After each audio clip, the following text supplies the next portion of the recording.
From the PEP Radio Newsroom, this is the News Blast for Sunday, April 13th.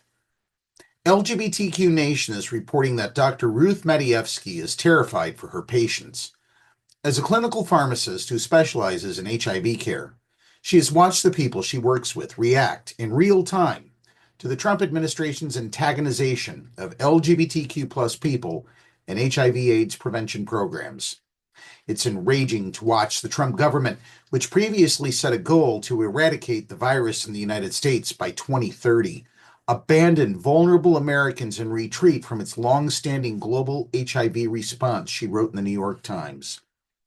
Madievsky said she has had heartbreaking conversations with patients about their fears. One man, she said, was interested in starting the HIV prevention medication PrEP and asked her for the cheapest option he could get with cash. I explained his insurance would almost certainly cover both options free of charge, but he expressed fear that going through his insurer would alert the government. Since I'm a clinical pharmacist and do not dispense medications, I asked which pharmacy to send the prescription to, she continued. He seemed especially anxious that a prescription would create a paper trail. Though there was not yet a specific threat to his safety, he was scared that recent cuts to HIV care may be a first sign of worse fears to come.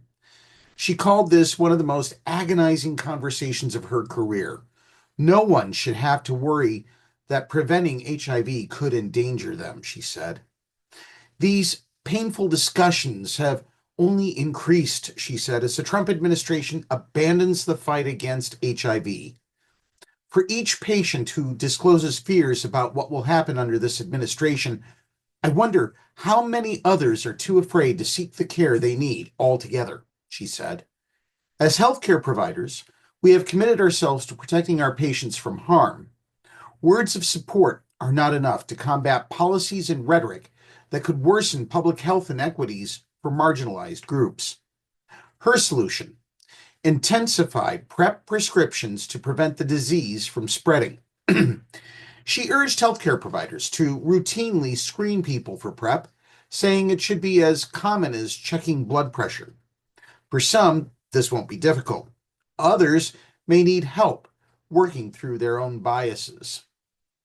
Studies suggest that even many clinicians buy into stereotypes that PrEP encourages people of color to engage in unprotected sexual activity, or that they do not take their medications as instructed, she said, which could allow drug-resistant HIV strains to flourish.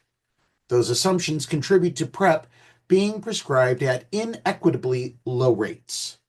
But research suggests that these risks are overstated, and they are far outweighed by the ability of PrEP to reduce HIV infections. The disparities in diagnosis and care are grim, she explained.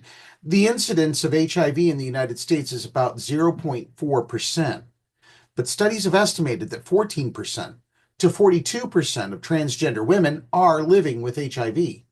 Compared to other women with HIV, transgender women are less likely to receive care that suppresses the virus to undetectable levels in the blood or to have adequate medical care at all. Men who have sex with men represent 67% of new infections, and yet Black and Latino men in this group are the least likely to be virally suppressed.